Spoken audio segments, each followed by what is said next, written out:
Amagá es uno de los 5 municipios de la cuenca del Sinipaná que basa su economía en la producción de carbón.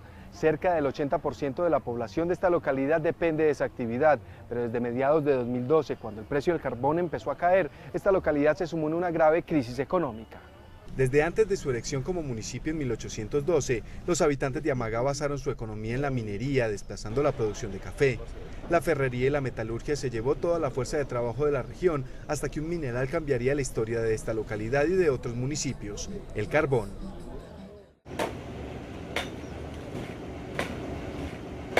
De los cerca de 30.000 habitantes que tiene actualmente Amagá, 24.000 personas viven directa o indirectamente de la producción de carbón, teniendo en cuenta que en esta localidad se producen 35.000 toneladas del mineral anualmente, de las 652.000 toneladas que se extraen de las montañas de la cuenca del Sinipaná cada año. Si pueden ustedes observar, en la cuenca del Sinipaná, todos dependemos ya de la minería, de la extracción del carbón. Ya no tenemos café, miren los caficultores como están, también con precios bajos. Entonces todo esto está volviendo un caos en el cual, si no hay empleo, todo el mundo vamos a tener que pegar para donde, para los parques.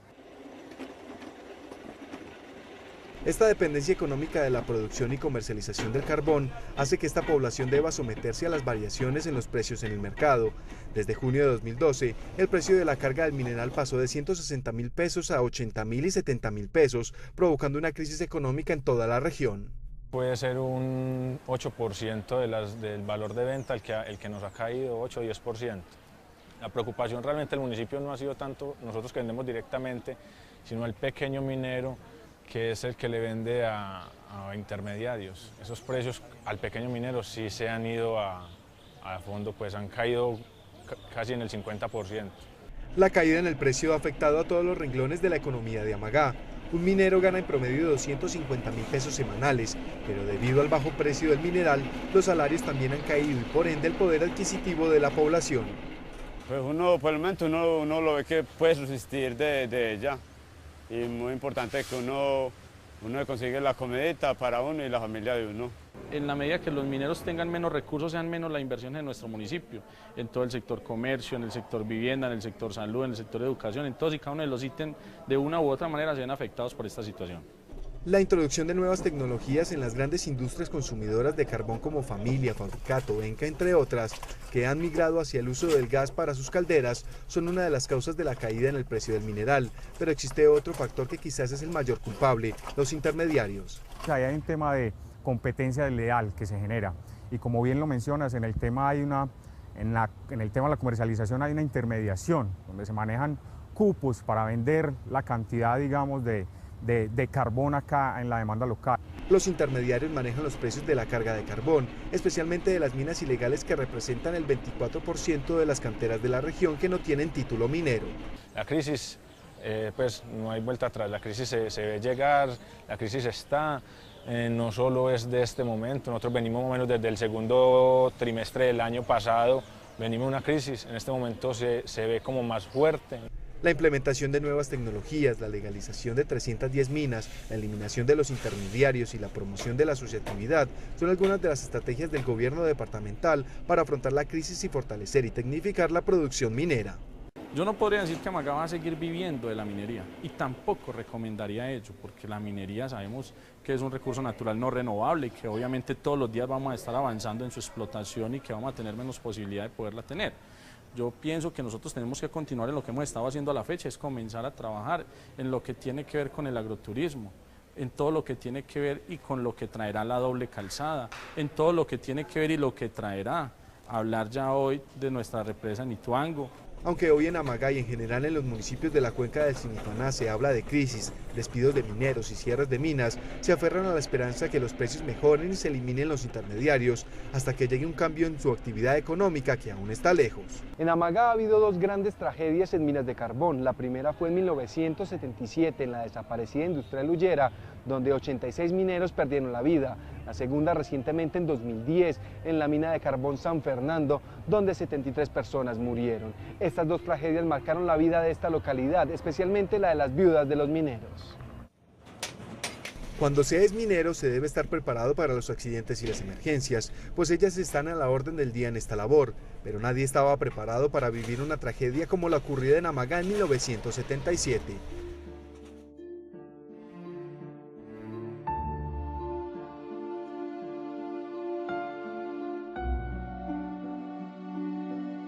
En los terrenos de la empresa extractora de carbón más tecnificada del país de la época, la desaparecida Industrial Ullera, en las minas El Silencio y Villadiana, una explosión por concentración de gases le produjo la muerte de 86 mineros y enlutó todo un país tras una de las tragedias mineras más grandes en Colombia.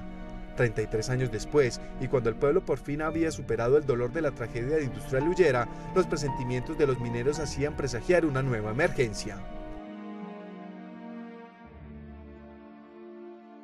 Decían que la mina estaba en peligro, que estaba muy caliente y que tenía peligro de explosión. Él me decía, amor, prepárese que la mina por dentro está muy caliente. El túnel está muy caliente y de un momento a otro puede explotar. Luz y Nora vivieron en carne propia la tragedia de la mina de carbón San Fernando en 2010. La explosión en el socavón San Joaquín le quitó la vida a 73 mineros, entre ellos Héctor Pizarro y Carlos Álvarez, los esposos de estas dos viudas de las minas. Se escuchó como una explosión, inclusive yo no vivía en esta casa, pues vivía para el lado de arriba y la casa cimbronó, porque la ventana se cimbronó porque me fue muy fuerte.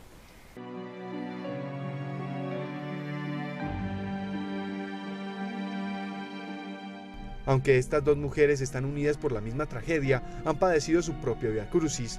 Luz, a quien le tocó la responsabilidad de criar y sostener a 3 hijas luego de la muerte de Héctor, ha enfrentado el trauma que le dejó a ella y a sus pequeñas la desaparición de su esposo. Ha sido muy duro porque tengo 2 niñas pues muy pequeñas y tengo una la que tiene 8 añitos, que era demasiado pegada pues al papá, y ella se me intentó matar. Nora, con 2 hijos, le tocó refugiarse donde su familia para solventar las nuevas necesidades económicas y tratar de superar la tragedia. Para los niños les fue muy duro porque siempre vivían al lado de él. Las emergencias en las minas de carbón son comunes, no tan grandes como la de San Fernando y Ullera, pero cada uno de los 9.000 mineros de Amagá tiene sus historias. Este es el caso de John, quien después de 25 años en las minas de Amagá ha estado cerca de la muerte en más de una oportunidad. Me cayó una peña encima, me rompió la costilla me rompió el pulmón y me fracturé la pelvis y también tengo problemas en la columna. En Amagá ser minero es una tradición que pasa de generación en generación, pero el riesgo y las tragedias han cambiado la mentalidad de los que trabajan en las minas y la mayoría no quieren que sus hijos sigan sus pasos. No, yo tengo 3 mujeres y un hombre, yo al muchacho no le voy a meter a la mina. La mina es un trabajo muy duro, muy pesado y peligroso. A diferencia de otras viudas de tragedias mineras, Nora y Luz y las otras 73 de San Fernando están recibiendo una pensión y pronto recibirán una casa, relativa estabilidad económica que nunca les devolverá a sus esposos.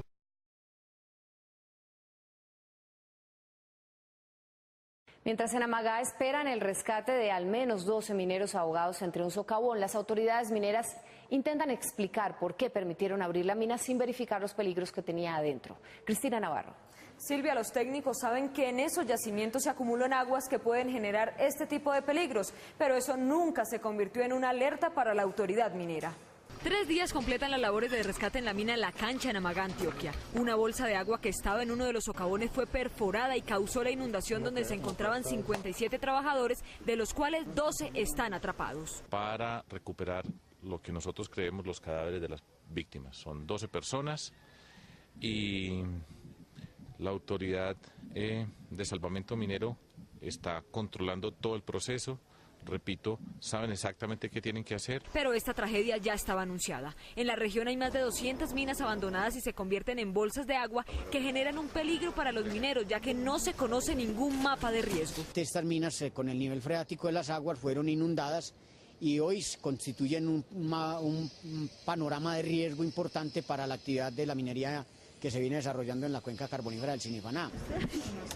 Los familiares aguardan en la salida de la mina alguna noticia, aunque las autoridades han dicho que hay pocas probabilidades de encontrar sobrevivientes debido a que el socavón está a 1 kilómetro de profundidad y hasta el momento han podido descender 600 metros y se tienen que sacar los gases. Estas aguas tendrán que salir hacia otra mina que tenemos contigo, que se va a inundar, para poder darle mucho más agilidad a este proceso y así poder recuperar los cuerpos. Como toda mina que tiene su seguro, tiene todo. En todas maneras hay que esperar a que nos lo entreguen porque todos los que estamos afectados estamos esperando aquí que nos entreguen los cuerpos. Esta es la segunda tragedia en menos de 3 años y aún los mineros están a la espera de que se garantice la seguridad para su labor, que se realiza de manera antitécnica y sin ningún control por parte de las autoridades.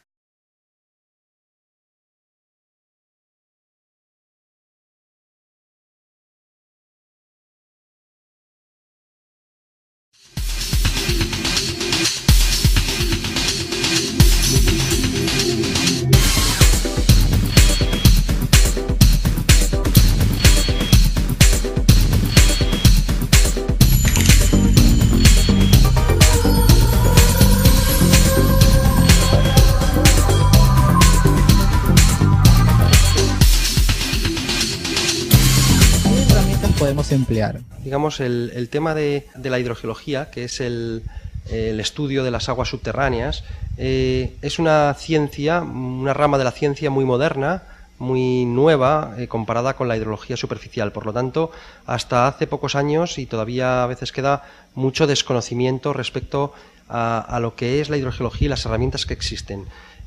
Básicamente, en resumen, lo que podríamos decir es que la hidrogeología, como estudio de las aguas subterráneas, pues cuenta con las mismas herramientas predictivas que cualquier rama científica y, por lo tanto, tenemos la posibilidad de utilizar, digamos, herramientas físico-químicas para realmente poder entender cómo funcionan las aguas subterráneas, sin que eso sea un misterio ni esté, digamos, como a veces se cree, expuesto a razones casi mágicas. Realmente hay herramientas científicas para poder entender y, una vez que se entiende, poder predecir cómo funcionan las aguas en los acuíferos. Y dime, ¿qué tan exacto puede ser este estudio? Pues es tan exacto como cualquier otro estudio científico en función de la inversión que uno haga. Quiero decir que la exactitud y la precisión de todas las predicciones que se hagan respecto a las aguas subterráneas dependerá de la cantidad de datos e información que se haya podido recopilar en el terreno en función de las prospecciones que se hagan. La gran diferencia con la hidrología superficial es que en la hidrología subterránea es necesario perforar y poder observar el medio subterráneo. Eso es un poco más caro porque hay que hacer realmente sondeos y perforaciones de prospección. Y dime, Jorge, ¿qué riesgo se corre al no realizar un buen estudio hidrogeológico? Bueno, el riesgo es muy evidente y las empresas mineras lo conocen bien porque lo han sufrido en el pasado. Quiero decir, el no hacer un buen estudio hidrogeológico significa que uno no entiende muy bien su acuífero, su medio, y por lo tanto pueden correr dos grandes riesgos. Por una parte, que no se estén explotando los recursos subterráneos existentes de una manera óptima, lo cual va en contra de la propia operación de la mina, y por otra parte, que el desconocimiento de la existencia de unidades acuíferas haga que una mala gestión de los vertidos y de los residuos puedan contaminar aguas subterráneas que tengan un impacto aguas abajo y genere problemas ambientales y sociales con usuarios aguas abajo.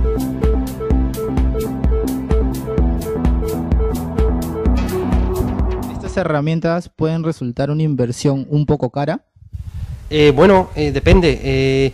En principio, lo que está demostrado es que esta inversión en este tipo de estudios tiene un retorno muy directo y muy evidente para las operaciones mineras. La mayor parte de las operaciones mineras cuentan con estudios hidrogeológicos, con buenos estudios hidrogeológicos que les permiten optimizar su ciclo del agua, por así decirlo, y a su vez minimizar los riesgos de contaminación en los acuíferos. Por lo tanto, la respuesta a esa pregunta sería que el dinero invertido en el conocimiento hidrogeológico suele ser un dinero que tiene un gran retorno para la operación minera. Ahora, ¿estos modelos pueden tener incertidumbres en función de las características geológicas en los acuíferos?